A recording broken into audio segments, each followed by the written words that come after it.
are going to start a new chapter, increasing and decreasing functions. So this is a increasing function graph. This is a increasing function graph. And this is a decreasing function graph.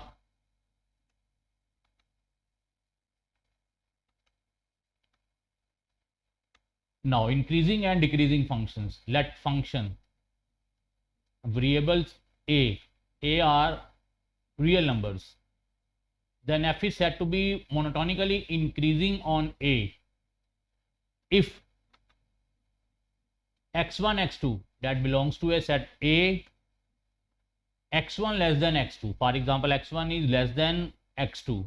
If x1 is less than x2 and function of x1 is also less than equal to x2, then this function is monotonically increasing on a. For example, fx equal to x square. 3 is greater than 2.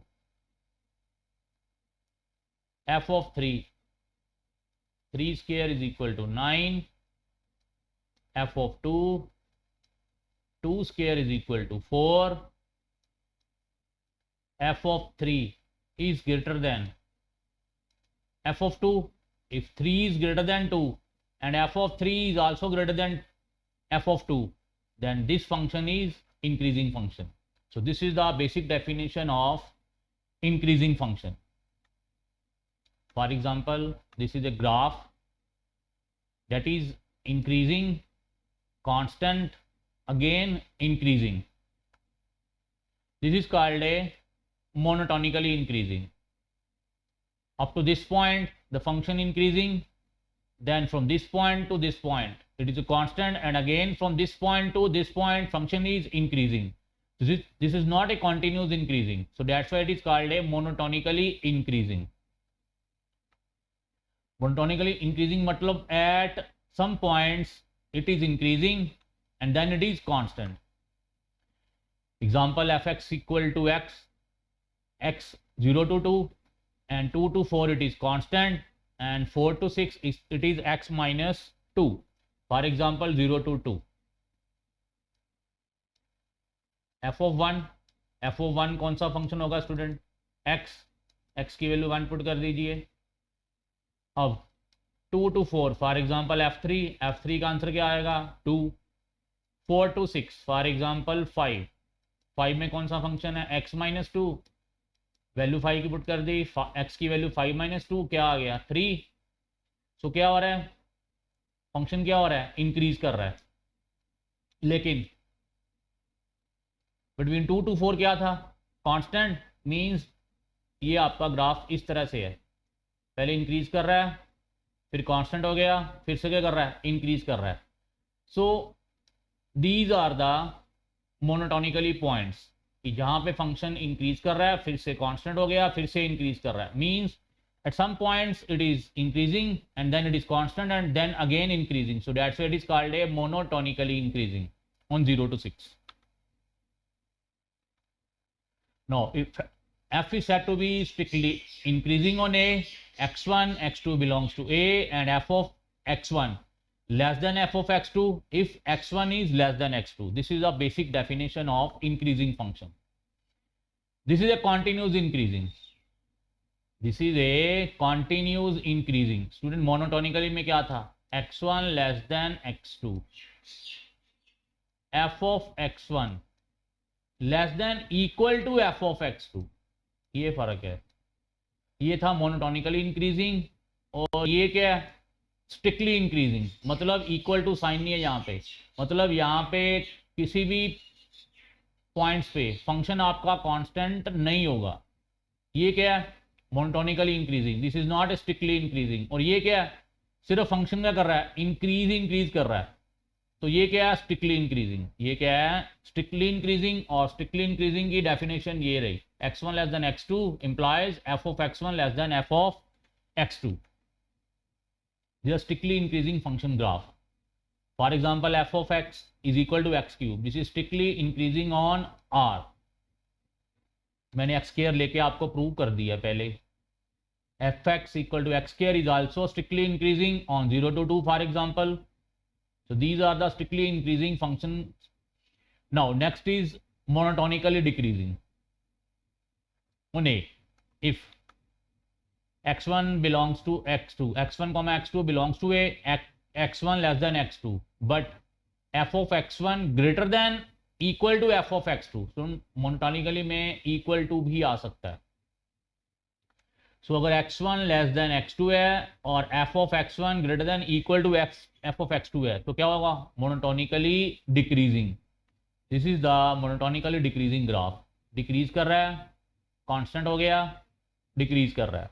This is the monotonically decreasing graph. ठीक है student, this is a decreasing function. For example f of x is equal to 0 to 2 it is 4 minus x. For example 0 to 2 f1, 4 minus 1 3, 2 to 4 for example 3 ले लिया, क्या आ गया? Constant value 2. 4 to 6 for example 5 ले लिया, 6 minus 5 is equal to 1. तो student क्या कर रहा है? ये वैल्यू क्या कर रही है? डिक्रीज कर रही है. So it is A monotonically decreasing function on 0 to 6. f is said to be strictly decreasing. x1 x2, अब यहाँ पे स्टूडेंट इक्वल टू नहीं आएगा, बस ये फर्क है. मीन्स ये कॉन्टिन्यूसली डिक्रीज करेगा. ठीक है स्टूडेंट, कोई ऐसा पॉइंट बीच में नहीं आएगा जहां पे ये इक्वल टू भी और कांस्टेंट हो जाए. This is a strictly decreasing function. For example x square is strictly decreasing on -2 to 0. ठीक है student, because for example f of -2, -2 का स्क्वायर क्या आ गया? 4. f of 0, 0 square 0, अब -2 लेस देन 0 है, बट f of -2 क्या आ गया student? Greater than f of 0. It means x square is strictly decreasing on negative numbers. ठीक है student. So monotonically function, a function fx said to be monotonically on an interval a to b, for example a to b, if it is either increasing or decreasing on a to b. Function decrease भी कर सकता है, function increase भी कर सकता है, और जो फंक्शन मोनोटोनिक फंक्शन होगा वो फंक्शन स्टूडेंट इन्वर्टिबल भी होगा, उसका हम इन्वर्स भी निकाल सकते हैं. Necessary conditions, let fx be differentiable function defined on a to b. f dash x अगर तो स्टूडेंट पॉजिटिव आएगा या नेगेटिव आएगा, वो डिपेंड करेगा. अगर तो इंक्रीजिंग फंक्शन है तो उसका डेरिवेटिव क्या होगा? पॉजिटिव. और अगर वो डिक्रीजिंग फंक्शन है तो उसका डेरिवेटिव क्या होगा? Negative on an interval a to b. ये मैं भी आपको बताता हूँ हमने डेरिवेटिव क्यों लिया. फॉर एग्जांपल ये आपका फंक्शन है y is equal to fx. ये a to b इंटरवल आ गई, दीज 2 पॉइंट्स. ये हमने टेंजेंट ड्रॉ की at point x, y at point P, और ये theta is the slope of this tangent. From the figure we observe that if fx is increasing on a to b. Student वैसे ये graph क्या कर रहा है? Increase ही कर रहा है, ये इंक्रीजिंग फंक्शन है. यहाँ पे हमने टेंजेंट ड्रॉ की at point P. Then tangent at every point on curve y is equal to fx makes an angle. कौन सा एंगल? Acute angle. अगर तो ये टेंजेंट हर पॉइंट पे कौन सा एंगल बनाएगी? एक्यूट एंगल बनाएगी. तो स्टूडेंट वो वाला फंक्शन क्या होगा? इंक्रीजिंग फंक्शन होगा. fx tangent makes an acute angle with positive direction of x axis. At every point on this curve, if this tangent makes positive acute angle with positive direction of x axis, then this function is a increasing function. Because if the theta is acute, tan theta is positive. और student tan theta क्या होता है? Perpendicular over base. Perpendicular means delta y, base means delta x. Change of y with respect to change of x, that is called tan theta. और ये क्या होता है student? dy by dx. और ये tan थीटा क्या होता है, slope of this tangent.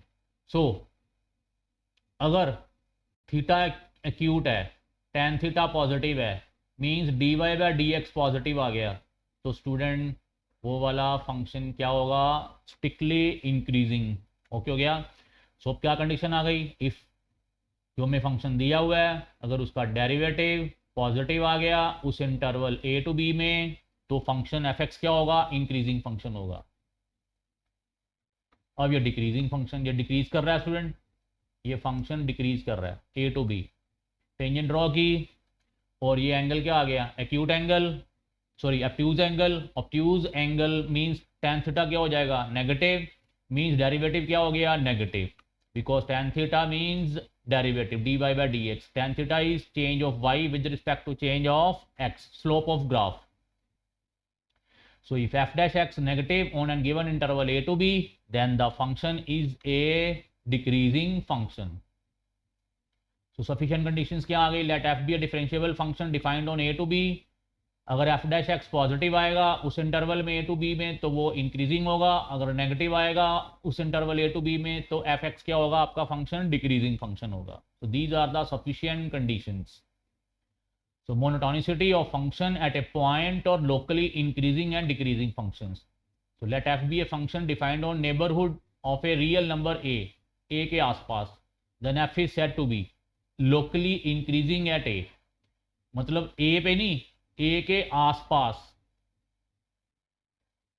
Let f be a function defined on neighborhood of a real number a, then f is said to be locally increasing at a if for every a, for example ये delta small value of delta है, positive delta positive value, small value क्या है, positive value, such that x less than a है, तो f of x भी अगर less then f of a होगा तो स्टूडेंट वो कौन सा फंक्शन होगा, increasing function. And x greater than a है और f of x greater than f है तो भी क्या होगा, वो इंक्रीजिंग फंक्शन होगा। फॉर एग्जांपल ये ग्राफ है, ये a पॉइंट आ गया, ये neighbourhood of a minus delta, delta is very small, और ये a प्लस डेल्टा, यहाँ पे हम चेक करेंगे, ठीक है स्टूडेंट। अगर यहाँ पे ये a minus delta, f of a minus delta less than f of a and f of a plus delta is greater than f of a, then this function is a increasing function. This is f of a minus delta, f of a plus delta, ठीक है student. ये आपकी a की value बढ़ रही है तो ये f of a minus delta, f of a plus delta भी अगर बढ़ेगा तो ये कौन सा फंक्शन होगा, increasing function, locally increasing, means हम a पे a के आसपास चेक कर रहे हैं कि फंक्शन डिक्रीज कर रहा है कि इंक्रीज कर रहा है। लोकली डिक्रीजिंग एट ए, वही डेल्टा हमने स्मॉल वैल्यू ले ली, एक्स लेस देन ए, लेकिन अगर उल्टा हो गया, अगर एक्स लेस देन ए है और F of x greater than F A है, या एक्स ग्रेटर देन ए है और F of x less than F A है, तो स्टूडेंट क्या होगा, फंक्शन क्या करेगा, डिक्रीज करेगा। ये आपका डिक्रीजिंग फंक्शन है। ए हमने लोकली एट पॉइंट ए पे चेक कर रहे हैं, ये ए से थोड़ा कम ए माइनस डेल्टा और ये ए प्लस डेल्टा, और ये इनके आंसर आ गए, F of A plus delta. अब ये का फंक्शन क्या कर रहा है, वैल्यू क्या कर रही है, डिक्रीज कर रही है, वैल्यू क्या कर रही है, यहाँ पे ये ए आपका इंक्रीज कर रहा था, ए माइनस डेल्टा टू ए बढ़ रहा है, फिर ए प्लस डेल्टा ए से बढ़ रहा है, लेकिन जो आंसर है वो क्या हो रहा है, वो डिक्रीज कर रहा है, कम हो रहा है, तो वो क्या होगा, locally decreasing eight point A के आसपास हमने चेक करना है कि फंक्शंस की वैल्यू कम हो रही है कि बढ़ रही है। So additional information for competitive exams. f of x and gx, for example, are two continuous and differentiable functions हैं। f of gx और g of fx exist कर रहा है, तो f dash x पॉजिटिव है, g dash x पॉजिटिव है, f of g dash x और g of fx dash क्या है, वो भी पॉजिटिव आएगा। अब एफ ऑफ एक्स अगर इंक्रीज कर रहा है, जी डैश एक्स डिक्रीज कर रहा है, तो student F of G dash X और G of F F X क्या होगा, डिक्रीज करेगा। अगर एफ डैश एक्स डिक्रीज कर रहा है, जी डैश एक्स इंक्रीज कर रहा है, तो F of G dash X और G of F F X क्या करेगा, डिक्रीज करेगा। अगर दोनों ही डिक्रीज कर रहे हैं, एफ डैश एक्स और जी डैश एक्स दोनों डिक्रीज कर रहे हैं, डिक्रीजिंग फंक्शन है, तो F of G dash X और G of F of dash student क्या करेगा, इंक्रीज करेगा। दोनों डिक्रीज कर रहे हैं तो एफ ऑफ जी और जी ऑफ एफ डैश क्या होगा स्टूडेंट, इंक्रीज करेगा। ठीक है स्टूडेंट, ये कंडीशंस आपने, ये कॉम्पिटिशन्स के लिए आपने याद करनी है। मींस दोनों अगर इंक्रीज करेंगे तो एफ ऑफ जी और जी ऑफ एफ भी क्या करेगा, इंक्रीज करेगा। दोनों डिक्रीज करेंगे तो एफ ऑफ जी और जी ऑफ एफ दोनों क्या करेंगे, इंक्रीज करेंगे। दोनों में से अगर एक डिक्रीज करेगा तो फंक्शंस एफ ऑफ जी और जी ऑफ एफ दोनों क्या करेंगे, डिक्रीज करेंगे। ये हम लाइव एग्जांपल्स देख के आपको समझ आ जाएगी। नेक्स्ट आगे critical points. It is a collection of points, वो वाले points for which F X does not exist, जहां पे आपका एफ एक्स एग्जिस्ट नहीं कर रहा। For example square root of X है तो ये नेगेटिव नंबर्स पे एग्जिस्ट नहीं करता, तो ये क्रिटिकल पॉइंट आ गया। F dash x does not exist, जहां पे एफ डैश एक्स भी एग्जिस्ट नहीं करेगा वो भी क्या होगा, critical point. F dash x zero है तो वो वाला कौन सा पॉइंट होगा, स्टेशनरी पॉइंट होगा। अगर एफ डैश एक्स जीरो आ गया मीन स्लोप जीरो आ गई तो वो कौन सा पॉइंट होगा, stationary point. F dash x zero का मतलब क्या student, slope zero. Slope zero means ये आपकी कांस्टेंट, ये आ गया, ये कौन सा पॉइंट है, stationary point. Let X is equal to A and a comma fa is called stationary point, then f of a is called a stationary value। a अगर point है तो f of a क्या होगा, उसकी stationery value होगी। ठीक है student, a point पे फंक्शन स्टेशनरी हो गया है एंड जो उसका आंसर आएगा f of a वो क्या होगा, स्टेशनरी वैल्यू। फॉर एग्जाम्पल हमने कह दिया dy by D X is equal to, for example हम चलो यही ले लेते हैं velocity, dy by D T is equal to zero, means velocity zero. Velocity zero का मतलब क्या है, y क्या है आपका, कांस्टेंट, मतलब डिस्प्लेसमेंट क्या है, कांस्टेंट है, स्टेशनरी है, चेंज नहीं हो रही। ठीक है स्टूडेंट, अब जो आंसर आएगा, फॉर एग्जांपल ये डिस्प्लेसमेंट चेंज नहीं हो रही, ये displacement versus for example time graph है, डिस्प्लेसमेंट चेंज नहीं हो रही, तो ये जो फिक्स्ड आंसर है ये क्या है, स्टेशनरी वैल्यू। फॉर एग्जांपल ये 5 मीटर है, ये आपका 5 मीटर है फॉर एग्जांपल, ये वाला यहाँ पे वैल्यू, तो ये क्या होगा, उसकी स्टेशनरी वैल्यू। जोन से पॉइंट पे ये स्टेशनरी है, फॉर एग्जांपल ये 2 मीटर टू 6 मीटर, तो ये वाले कौन से पॉइंट हैं, stationary points. Note, critical points are the interior point of an interval, और वो होंगे उस इंटरवल के अंदर ही जो में इंटरवल गिवन होगी। So comparison of functions using calculus. If we want to compare fx and gx, consider a function phi x equal to fx minus gx or fx equal to gx minus fx and check whether phi x is increasing or decreasing in the given domain of fx and gx। Student हमें दो function दिए हुए, हमने compare करना है कि कौन सा फंक्शन बिगर है दूसरे से। तो हम एक फंक्शन ले लेंगे phi x, उसको F X minus G X देखेंगे या G X minus F X देखेंगे। तो ठीक है student, for example phi X आपका इंक्रीजिंग फंक्शन है और फाई एक्स हमने सपोज किया हुआ है F X minus G X, और फाई एक्स आपका क्या इंक्रीजिंग फंक्शन है, इसका मतलब है F X is greater than G X. So increasing और डिक्रीजिंग फंक्शन स्टूडेंट हम कंपैरिजन करने में भी यूज कर सकते हैं। और अगर फॉर एग्जांपल फाई एक्स आपका डिक्रीजिंग है तो ये फाई एक्स डिक्रीजिंग का मतलब क्या है, तो ये क्या होगा, उल्टा हो जाएगा। ठीक है स्टूडेंट, सो ये हम फंक्शंस को कंपेयर करने के लिए भी increasing and decreasing functions use करते हैं, दो फंक्शंस को देखने के लिए, कंपेयर करने के लिए। Let F be a function define on neighbourhood A of a real number A, small number A. F dash A अगर पॉजिटिव आ गया तो इंक्रीजिंग है, 8 पॉइंट पे नेगेटिव आ गया तो डिक्रीजिंग है, 0 आ गया तो स्टेशनरी है। MCQs, let F be a function define neighbourhood of a real number small A, F dash A क्या पॉजिटिव, अभी हमने किया पॉजिटिव आएगा तो क्या होगा, increasing. So next problems of increasing and decreasing functions we will discuss in next lecture. Thanks.